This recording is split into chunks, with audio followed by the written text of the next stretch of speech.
Oui, oui, oui. Merci, merci, merci. Salut à tous, salut tout le monde. Ravi, ravi vraiment de nous revoir encore ce soir. Euh, que Dieu vous bénisse partout où vous me suivez. Que Dieu vous bénisse partout où vous êtes.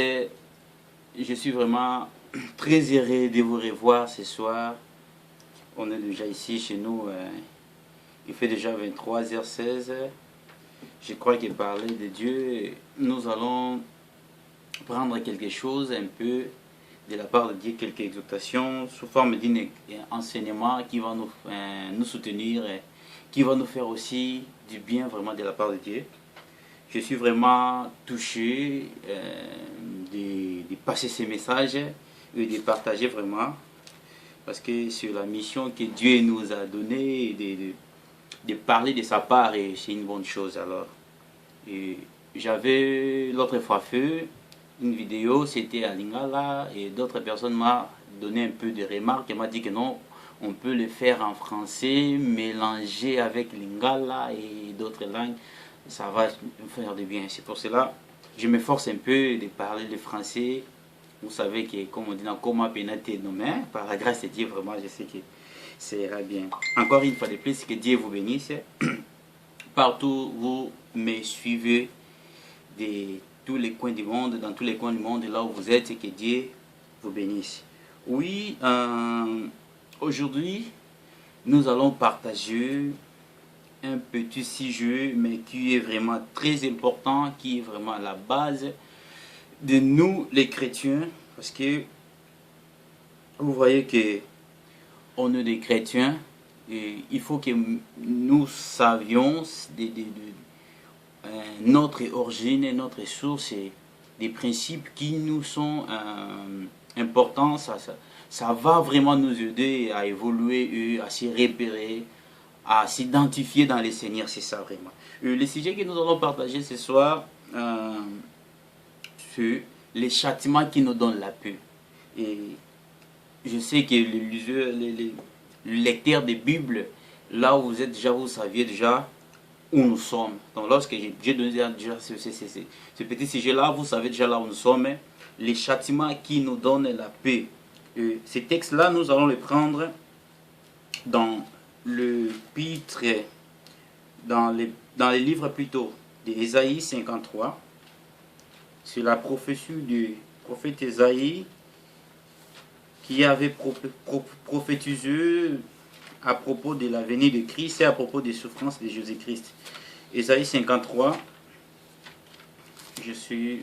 ouvrez la Bible là où vous êtes. Nous allons lire Ésaïe 53. Je vais commencer seulement dans les versets 4 et on va monter. Je lis au nom de Jésus. La Bible me dit: cependant, ce sont nos souffrances qu'il a portées, c'est de nos douleurs qu'il s'est chargé. C'est de nos douleurs qui s'est chargé. Et nous l'avons considéré comme puni, frappé de Dieu et humilié. Mais il était blessé pour nos péchés, brisé pour nos iniquités. Le châtiment qui nous donne la paix est tombé sur lui. Et c'est par ses meurtrissures que nous sommes guéris. Nous étions tous errants comme des brebis. Chacun suivait sa propre voie. Et l'Éternel a fait retomber sur lui l'iniquité de nous tous. Il a été maltraité, opprimé. Il n'a point ouvert la bouche, semblable à un agneau qu'on mène à la boucherie, et à une brebis muette devant ceux qui l'attendent. Il n'a point ouvert la bouche. Je me suis limité seulement dans le verset 7. Je commençais à verset 3, verset 7. Et lorsque nous lisons ces passages, nous sommes dans l'Ancien Testament, et nous allons constater que non, dans l'Ancien Testament, le prophète Ésaïe, il parle de l'arrivée, il prophétisait déjà de la souffrance de Jésus-Christ. Les thèmes que nous partageons, je rappelle pour ceux qui nous rejoignent, que nous partageons sur les châtiments qui nous donnent la paix. Lorsqu'on parle des châtiments, les châtiments, c'est-à-dire quoi? Ce sont des souffrances. Et on peut analyser ensemble, de voir que non, comment on parle de châtiment, mais un châtiment qui donne la paix. Donc, cela veut dire quoi? Si je peux comprendre, on peut se comprendre, on peut dire que non, il y a quelqu'un qui a pris le châtiment, il a eu le châtiment, et à travers ces châtiments-là, nous sommes des bénéficiaires.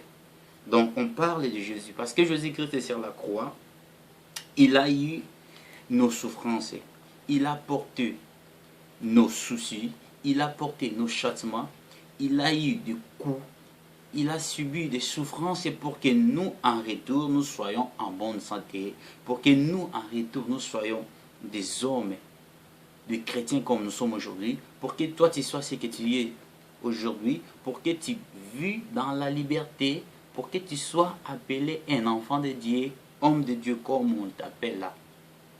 Donc, c'est ça. Jésus-Christ a pris nos infirmités, il a pris nos souffrances, il a porté ça sur son corps pour que moi et vous, nous soyons dans la liberté de vivre. Nous allons encore lire le deuxième verset dans 1 Pierre chapitre 2, verset 24 à 25. 1 Pierre chapitre 2, verset 24 à 25. Vous allez vraiment faire un effort d'être un peu rapide parce que je cours derrière le temps. Il est déjà vraiment nuit chez nous ici. Je ne vais pas vraiment déranger les voisins. 1 Pierre chapitre 2, verset 24 à 25. Je lis au nom de Jésus. La Bible dit: lui qui a porté lui-même nos péchés à son corps sur les bois. Il a porté nos péchés à son corps sur les bois, afin que, morts au péché, nous vivions par la justice. Nous qui étions morts par le péché, Jésus-Christ a eu à se donner lui-même sur la croix au bois, pour que nous qui vivions autrefois dans les péchés, nous vivions maintenant pour la justice. Et lui, par les meurtrissures desquelles vous avez été guéris. C'est par ces meurtrissures, lorsqu'il a versé ses sangs, nous avons été guéris.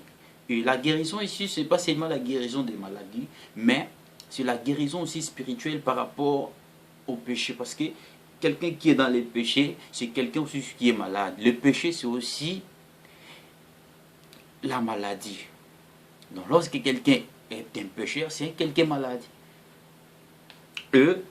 Sur ça, sur les châtiments qui nous donnent la paix, je vais aborder deux points.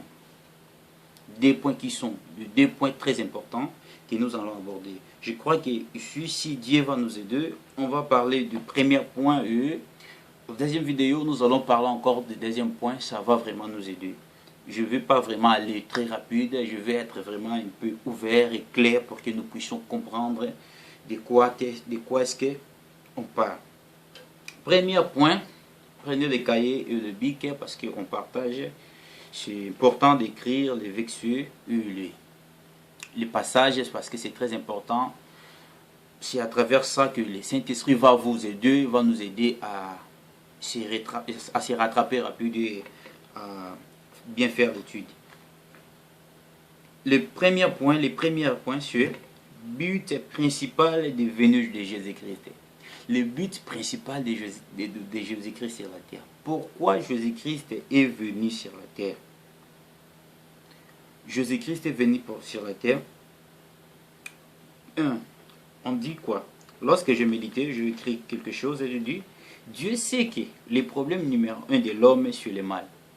Dieu, il connaît en tant que Dieu, il sait que les problèmes numéro 1 de l'homme, c'est le mal qui les ronge. Nous savons bien que non, Adam, le premier Adam, lorsqu'il est venu dans les jardins de Dieu, lorsqu'il a créé Adam dans les jardins de Dieu, Adam avait failli. Adam a péché, a commis, il a désobéi aux ordres que Dieu l'avait donnés, ainsi que sa femme Ève. Et après cela, Dieu l'a chassé dans les jardins. Et Adam a commencé maintenant à vivre à l'extérieur. Et la Bible dit qu'à travers d'un seul homme, le péché a entré dans tous les hommes. Donc un seul homme a péché et nous tous, nous avons fait quoi? Nous avons péché à travers lui. Et sur ce, nous lisons la Bible et nous comprenons, il y a eu des prophètes, il y a eu des hommes de Dieu, des sacrificateurs, tous, ils ont venu, ils ont annoncé la parole. Mais le monde n'a pas été sauvé. Et maintenant, Dieu a vu quoi? Dieu a vu que non, quoi que le péché, ça devient une vie quotidienne des hommes. Il y a eu des crimes, il y a des guerres, il y a des injustices, il y a des querelles, il y a des divorces. Il y a eu tant d'autres choses et tant d'autres malheurs qui gangrènent le monde. Et aucun traitement efficace, aucune loi n'emporte des solutions. Il n'y a eu aucun traitement. Il y a eu des docteurs, il y a eu des sacrificateurs, des Samuel sont passés, Moïse sont passés. Il n'avait eu aucune solution dans toutes ces choses. Et Dieu s'assit, il a réfléchi, il a dit non, je dois envoyer mon fils unique. C'est pour cela qu'il lui est écrit que car Dieu a tant aimé le monde, par son amour profond, parce que l'amour c'est les caractéristiques de Dieu. Dieu lui-même, il est amour. Il a vu que non, j'ai eu à souffrir pour créer ce monde. La Bible a dit qu'il a envoyé son Fils unique, afin que quiconque croit à lui ne périsse point, mais qu'il ait la vie éternelle. Et c'est pour cela que Jésus-Christ est venu apporter le pardon de Dieu.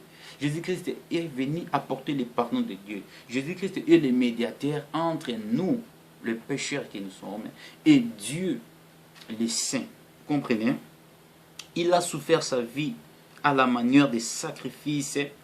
Il a offert sa vie. Il a donné sa vie à la manière des sacrifices d'animaux d'autrefois.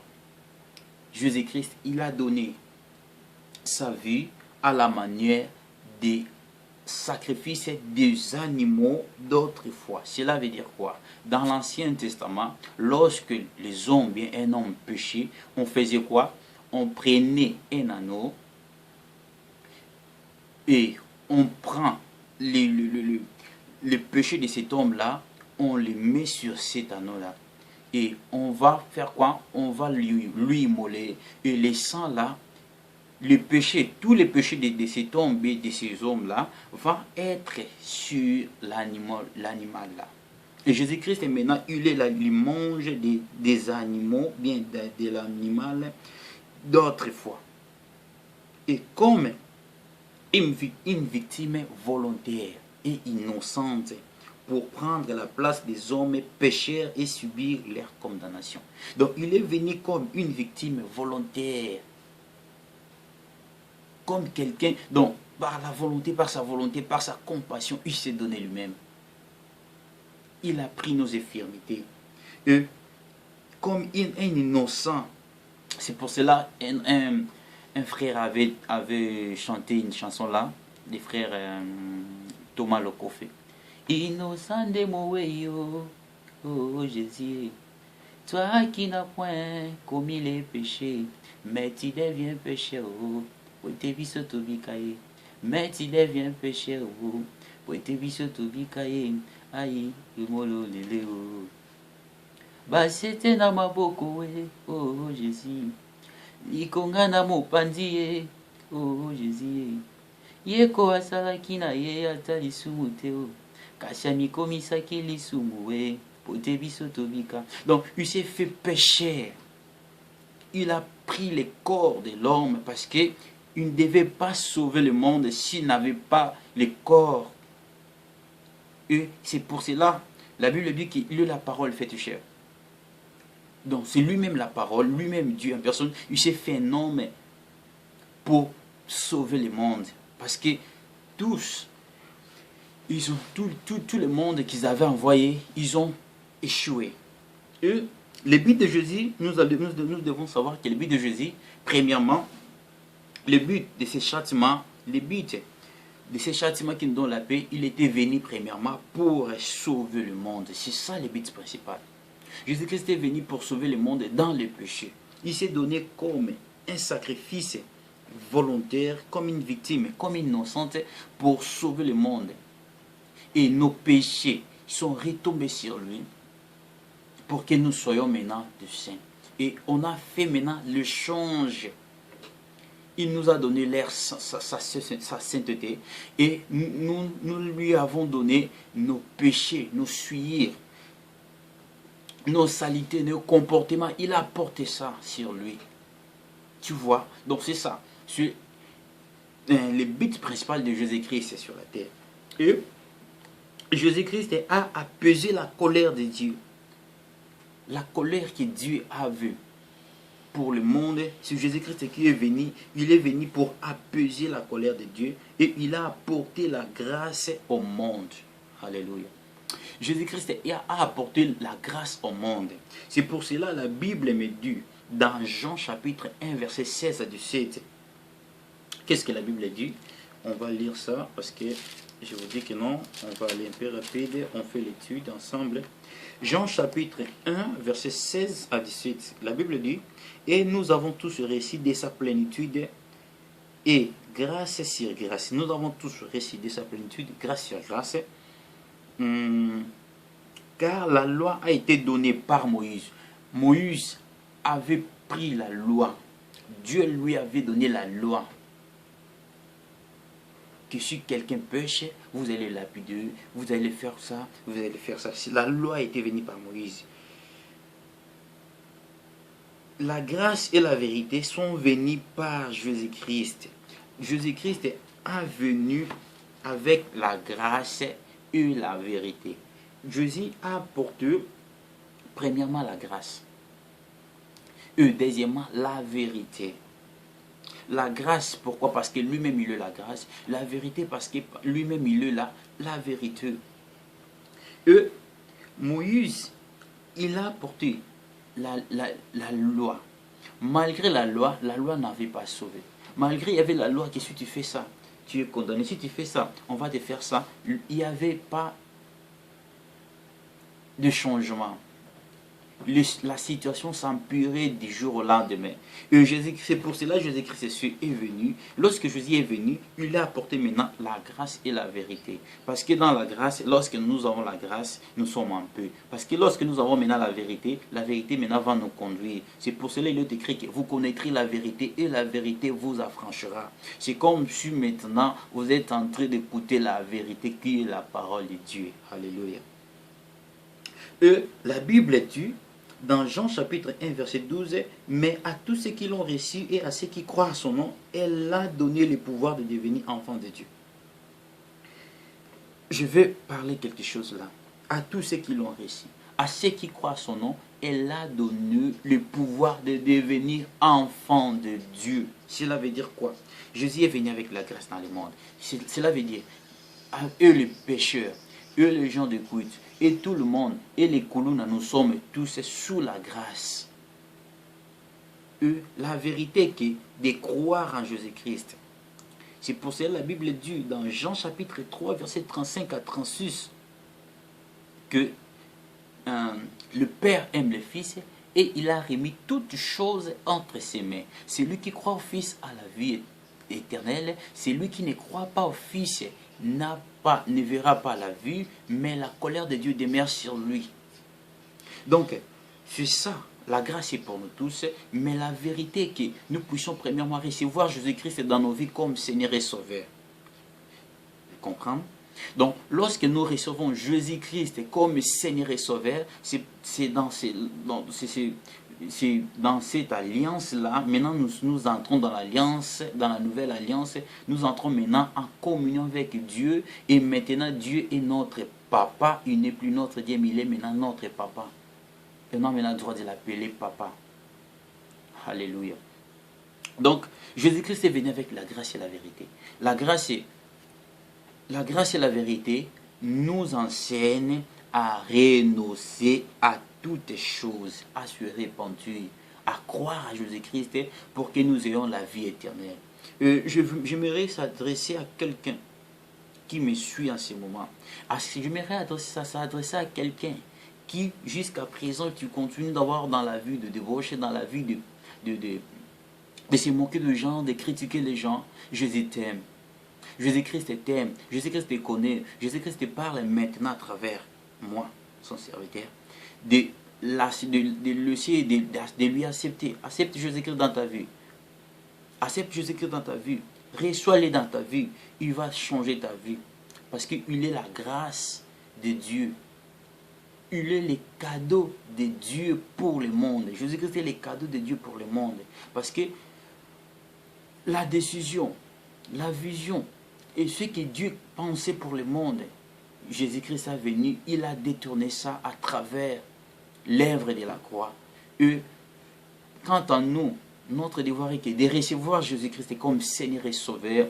Et nous entrons maintenant dans l'alliance, nous entrons maintenant dans la lignée des enfants de Dieu.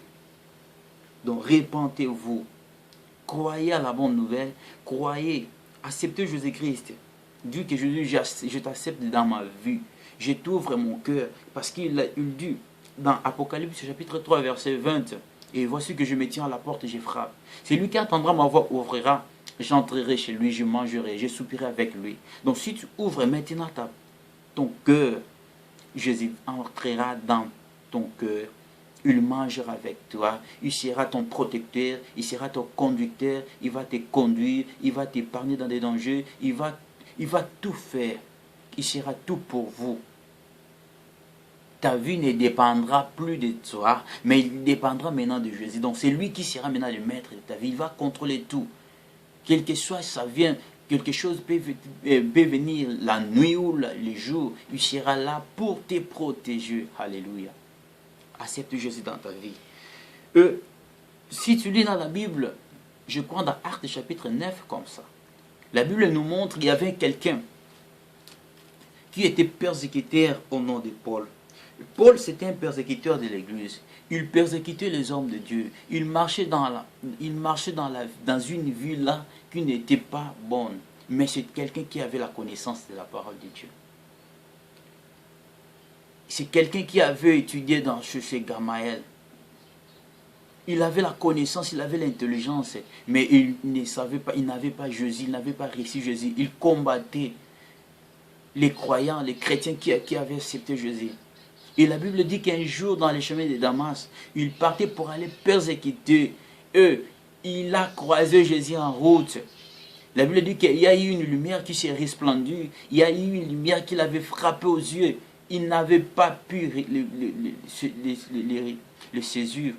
Il est tombé par terre. Et il y a eu des écailles dans ses yeux. Et Jésus l'a dit, pourquoi tu persécutes mon église? Pourquoi tu persécutes? Toi aussi tu persécutes Jésus parce que tu ne veux pas accepter la parole de Dieu. Et c'est même Paul-là, lorsqu'il a accepté Jésus, si tu lis dans Philippiens, chapitre 3, verset 8 à 9, tu vas voir, il est devenu maintenant disciple. Il a dit, mais ces choses qui étaient pour moi des gains, je les regarde comme la boue. À cause de l'excellence et connaissance de Jésus-Christ. Il commence maintenant à voir des choses. Tricher, c'est pas beau. Mentir, c'est pas beau. Passer des nuits dans des hôtels, c'est pas beau. Aller dans des boîtes de nuit, c'est pas beau. Même si je suis en Europe, même si je suis en Amérique, même si je suis où, la vie est stable. Je ne peux pas faire ça. Il commence maintenant à comprendre. Jésus-Christ commence maintenant à le conduire. Et il a changé. Il a écrit beaucoup de choses. Et Dieu apparaîtrait beaucoup dans sa vie. Il faisait de grandes choses. Il n'est pas encore trop tard, bien-aimé. Répands-toi. Donne ta vie à Jésus. Maintenant même. Invite Jésus dans ta vie. Il va te conduire. Il va te sauver. Il va te sauver, bien-aimé. Que Dieu te bénisse. Et à nous aussi, qui ont déjà reçu Jésus, mais qui nous marchons sous la prétexte que nous sommes dans le temps de la grâce et d'interruptoire. La Bible dit dans le livre de Romains chapitre 6 verset 23 que le salaire du péché c'est la mort, mais les dons gratuits c'est la vie éternelle en Jésus-Christ. Aujourd'hui, beaucoup d'enfants de Dieu, beaucoup des hommes de Dieu, ils marchent sous la prétexte que nous sommes dans les temps de la grâce. Donc cela veut dire que on peut faire tout. Non. Apôtre Paul dit que tout m'est permis, mais tout n'est pas utile. On n'est pas censé de tout faire. On est des modèles. Il faut être modèle. Abandonne tes comportements-là. Ne profite pas derrière la Bible. Il ne faut pas être un hypocrite parce que Dieu te connaît. Tu peux te cacher. Je peux me cacher devant les hommes, mais je ne peux pas me cacher devant Dieu parce que Dieu me connaît, Dieu te connaît. Il connaît là où tu pars. Il connaît ce que tu fais en cachette. Il connaît ta vie en secret. Répands-toi parce que Jésus revient bientôt, bien-aimé. Jésus-Christ ne tue pas. Il ne nous avait pas amené seulement la grâce. Il nous a amené la grâce et la vérité. La vérité, c'est ce que je te dis, que Jésus revient bientôt. Répands-toi parce que c'est pas beau la vie là que tu amènes. Tu es triché, tu es marié, mais tu triches. Tu prends des choses d'autrui, tu détournes, tu fais souffrir les gens, c'est pas beau. Restez dans la parole de Dieu pour que tu sois béni.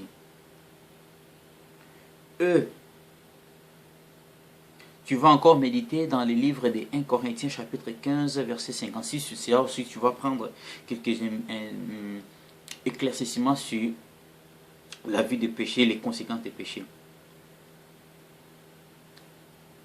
Jésus-Christ a pris nos infirmités. Pourquoi? Les châtiments qui nous donnent la paix est retombé sur lui. Donc si aujourd'hui que tu fais, tu reviens dans ta vie passée, cela veut dire que tu es en train de récrucifier Jésus. Tu remets encore Jésus dans la croix, or que Jésus a déjà tout accompli. Donc aujourd'hui vraiment on a parlé que les premiers points là, vu le temps, et par la grâce de Dieu on va parler qu'encore les deuxièmes points pour qu'on prenne un peu la lumière de ce que Jésus-Christ a fait pour nous. Aujourd'hui, n'oubliez pas, nous avons parlé de le châtiment qui nous donne la paix. Et nous avons lu dans les livres d'Ésaïe, chapitre 53, verset 3 à 7. On a lu ça. Et on a lu encore 1 Pierre, chapitre 2, verset 24-25. Là, on nous a parlé que Jésus-Christ a pris nos infirmités. Il s'est chargé de nos douleurs et nos péchés. Il a porté ça sur son corps. Et aujourd'hui, on a parlé des premières bits parce que nous avons dit que non, on va parler de deux bits. Mais aujourd'hui, on n'a parlé que d'un seul bit. Les bits principales de Jésus-Christ qui l'a poussé de venir sauver le monde et c'est parce qu'il y a eu les péchés. C'est pour nous sauver du péché. C'est ça le but principal. Et pour nous sauver du péché. Vraiment que Dieu vous bénisse. Que Dieu bénisse cette parole. Je sais que vous serez bénis partout où vous sommes à travers cette parole. Je veux que nous prions. Je veux que nous prions. Nous prions.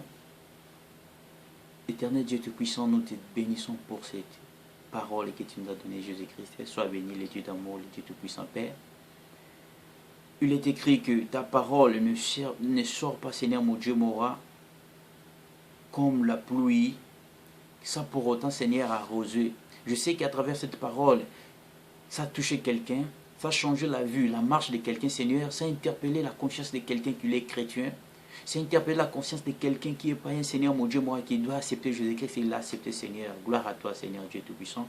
Que tu touches les cœurs, Seigneur, mon Dieu, que tu sauves, Seigneur, que le Saint-Esprit nous ranime, que le Saint-Esprit nous fortifie dans ces marches chrétiennes, Seigneur mon Dieu, qui nous rappelle à chaque fois qu'on a des chrétiens, que Jésus-Christ est mort sur la croix pour nous sauver du péché, pour nous sauver de nos marches mauvaises et pour nous donner la vie. Alléluia. Sois béni Jésus, sois béni, bénis tout le monde et bénis toutes les personnes, Seigneur mon Dieu, toutes les personnes qui vont suivre ces vidéos, Seigneur, qui soient bénies à travers cette parole. Visite leur famille, accomplis leurs désirs, Seigneur mon Dieu. Combat, Seigneur mon Dieu, pour leur famille. Relève-les au temps convenable. Que ta grâce demeure sur lui, sur eux, au nom puissant de Jésus-Christ de Nazareth, qui est notre Seigneur et Sauveur. Je suis prié, je dis Amen. Vraiment, Amen. Que Dieu vous bénisse. Passez des bons moments. Que Dieu vous visite. N'hésitez pas vraiment de vous abonner sur notre chaîne. Je dis que nous avons fait une chaîne YouTube dont nous allons vraiment partager. Nous aurons des moments de prière, nous aurons des moments d'intercession vraiment avec la grâce de Dieu. Je sais que il va nous donner des outils, parce que la pension là est là, et vraiment dans le cœur de parler de la part de Dieu, de prier, de faire tout vraiment, parce que c'est la volonté de Dieu. Et je sais que nous serons vraiment bénis, n'hésitez pas, ne regardez pas l'âge, ne regardez pas tout, mais Dieu va vous visiter, que Dieu vous bénisse, et ciao, ciao, ciao, ciao. Vraiment merci, bye, bye, bye.